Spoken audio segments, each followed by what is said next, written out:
Only 52 days remaining for IBPS PO prelims examination. So this is high time for all the candidates, जिसमें हमें अपनी तैयारी को और भी ज़्यादा बूस्ट करना पड़ेगा. So yeah, it's my day 3 for 55 day challenge. I woke up 5 AM clock around. First of all, I prepare my to-do list ताकि मुझे इधर उधर घोच पोच करने का बिल्कुल भी टाइम नहीं मिले. रूम में बहुत ज़्यादा गर्मी थी तो मैं अपनी बुक्स बाहर ले आई, तो मैंने बाहर आंगन में बैठ के मॉर्निंग में स्टडी करी. After that I start my study with my current affair notes and vocab notes, जो मैं प्रीवियस डे के लेक्चर से सेल्फ बनाती हूँ. मेरे लिए नोट्स बनाना मैंडेटरी है. मैं किसी भी PDF या फिर किसी भी प्रिंट आउट के भरोसे नहीं हूँ, क्योंकि मुझे खुद रिवाइज़ करना है एंड मेरे हैंड रिटन नोट्स मेरे लिए बेस्ट होते हैं. तो ऑलमोस्ट आधा घंटा लगता है मुझे इनको रिवाइज़ करने में. अगर डेली बेसिस पे CA का रिवीजन नहीं करेंगे तो कोई भी फ़ायदा नहीं है डेली बेसिस पे लेक्चर देखने का या फिर अपने पास PDF इकट्ठी करने का. इसलिए मेरे लिए रिवीजन करना सबसे ज़्यादा ज़रूरी है. इसके बाद मुझे अपनी माता श्री की हेल्प करनी थी काम करने में. जब मम्मी को पता चला मेरे हाथ फ्री है, मैं कुछ भी लिख नहीं रही हूँ, तो उन्होंने मुझे बोला बेटा सब्जी काट दे.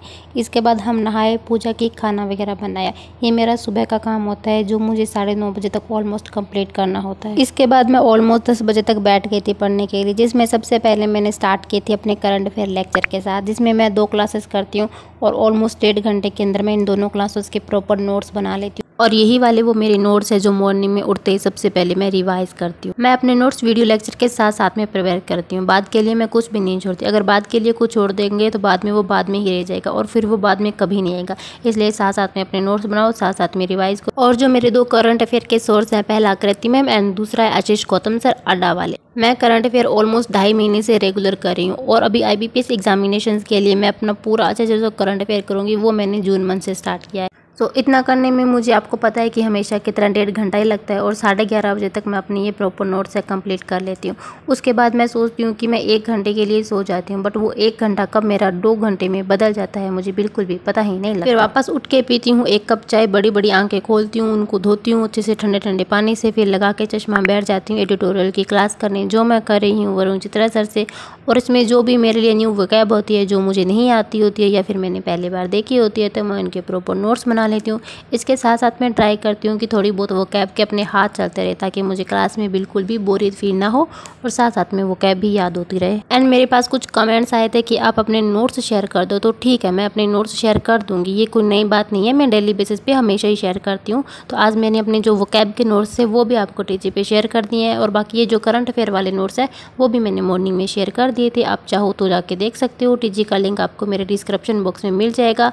आप चैनल के डिस्क्रिप्शन बॉक्स में जाना, वहाँ पे साफ साफ लिखा है टेलीग्राम चैनल लिंक. 1 घंटा एडिटोरियल को देने के बाद मैं करती हूँ इंग्लिश का लेक्चर वरुण चित्रा सर का, ये वाला जो यूट्यूब पे 120 मॉक की सीरीज चल रही है वो करती हूँ. ये करने के बाद फिर मुझे लगाना होता है गाइडली पे, जो RRB PO प्रीलिम्स का लाइव मॉक चल रहा था वो मैंने अटैम्प्ट किया था. आज IBPS का अटैम्प्ट नहीं किया, RRB का किया था, क्योंकि कुछ कमेंट्स आए थे कि क्या आप गाइडली के मॉक अटैम्प्ट करते हो, उसका भी अटैम्प्ट करना. तो आज ये लाइव चल रहा था इसलिए मैंने इसको अटैम्प्ट कराया, बट अभी तक इसका रिजल्ट नहीं आएगा. तो रात को 10 बजे तक आएगा. अगर मैं जगी रही सोई ना तो मैं डेफिनेटली इस वीडियो के लास्ट में वो क्लिप ऐड कर दूंगी. अदरवाइज नेक्स्ट डे के व्लॉग में मैं अपना स्कोर शो कर दूंगी. बाकी इस मॉक का जो लेवल था वो एग्जाम से अप लेवल था. पजल्स बनी नहीं रही थी, अटक रही थी बार बार, अड़ रही थी बार बार, ये बागड़ी बीच में आई जाती है. काफ़ी कम क्वेश्चन मैंने इसके अटैम्प्ट किए थे, बाकी जब स्कोर आएगा तो देखेंगे. इसके बाद मैंने स्टार्ट करी थी क्वांट की क्लास, जो मैंने न्यू बैच ज्वाइन किया है अरुण सर का, जो अनअकैडमी प्लस पे है. 2 जून से जो स्टार्ट हुआ था वो वाला मैंने स्टार्ट करा है. इससे पहले वाला जो था वो मैंने कंप्लीट कर लिया. ये मेंस का बैच है जिसमें आज ज़्यादा कुछ नहीं था. सर ने सिर्फ ओवरव्यू बताया था कि कैसे मेंस के क्वेश्चन को टैकल करना होता है और सिर्फ 3-4 क्वेश्चन ही करवाए थे, तो मुझे ज़्यादा टाइम नहीं लगा. ओनली 45 मिनट में मैंने इस क्लास को कंप्लीट कर लिया था. एंड मैं आपको भी एक बहुत अच्छी चीज़ बताती हूँ जो आज मेरे साथ हुई थी. आप जानते ही होंगे अड्डा पे शुभम शर्मा जो रीजनिंग की टीचर है, रीजनिंग करवाते हैं. तो मेरे पास एक कमेंट आया था, मुझे लगा कोई स्टूडेंट है सर के नाम से ID बना रखी है तो उनका कमेंट होगा. लाइक वो मेरे ही व्लॉग पे आया था, जो आज सुबह मैंने शॉर्ट्स व्लॉग डाला था उस पर आया था. तो मेरे को यकीन नहीं हुआ, तो मैंने उनको रिवर्ट किया कि नहीं मुझे यकीन नहीं हो रहा है, आप सर हो, आप मेल करो. तो उन्होंने जब मेल किया फिर भी मुझे यकीन नहीं हुआ, तो मैंने कहा सर आप ना अपनी क्लास में जो लाइव चल रहा है ना वहाँ पे अपनी ही Gmail से कमेंट करो. तो सर ने वहाँ पे ना अपनी ही Gmail से कमेंट किया. फिर मैंने सर को बोला कि हाँ सर अब भरोसा हो गया कि आप ही हो. तो सर बोल रहे थे कि अभी बच्चों को भी अग्नि परीक्षा परीक्षा देनी पड़ती है ये बताने के लिए कि हाँ भाई हम ये, सच में मुझे यकीन नहीं हुआ कि इतनी बड़ी फैकल्टी है और उन्होंने मेरा चैनल देख के वहाँ पे कमेंट किया है, तो लिटरली ये बहुत प्राउड था मेरे लिए, मतलब बहुत अच्छा फील हुआ मुझे। एंड फिर सर से मैंने पर्सनली भी थोड़ी देर बात करी, मुझे बहुत अच्छा लगा था। सो इसके बाद फिर मैंने रीजनिंग का मॉक अटैम्प्ट करा था, मेंस का सेक्शनल मॉक अटैम्प्ट करा था, जो मैं टेक्स्ट बुक से कर रही हूँ। जो IBPS क्लर्क मेंस के मॉक थे ना 2024 वाले, उसमें जो पहला मॉक था वो मैंने अटैम्प्ट करा था, मतलब अटैम्प्ट नहीं करा था, उसको मैंने ऑन किया, ओपन किया, ठीक है। तो उसमें सबसे पहले मेरे पास क्वेश्चन आया मशीन इनपुट का, तो वो देखते ही मुझे लॉजिक तो समझ आ गया था, बट वो मैं उसको सॉल्व कैसे करूँ, इतनी सारी वो 14 डिजिट थी उसमें, तो उनको मैं सॉल्व कैसे करूँ, तो मुझे ज़्यादा टाइम कंज्यूमिंग लग रहा था। मैंने सोचा कि अब इस प्रोसेस को मुझे अच्छे से सीखना है कि मैं इसको कम टाइम में कैसे कर सकती हूँ। इसके बाद मैंने पजल्स खोले ना, तो मुझे 2 सेक्शन दिखे, A और B, तब मुझे समझ में आया कि अच्छा इसमें 2 सेक्शन में भी मॉक आता है A और B में, तो पजल भी उसमें काफ़ी अच्छे लेवल की थी। तो मैंने इसको एक बार पूरा गो थ्रू किया और उसके बाद फिर मैंने इसको सबमिट किया। इतने में मुझे शाम के 7:30 हो गए थे। फिर मैंने खाना वगैरह खा के वापस आके बैठी और इसको मैंने एनालाइज किया था। वो मैं बाहर बैठ के कर रही थी, इसलिए मैं उसको शूट नहीं कर पाई थी। जिसमें मैंने एक मशीन इनपुट का वो क्वेश्चन था, वो देखा कि मैं इसको लॉजिकली कम टाइम में कैसे अरेंज कर सकती हूँ, एंड 2 उसमें मैंने पजल बनाई थी।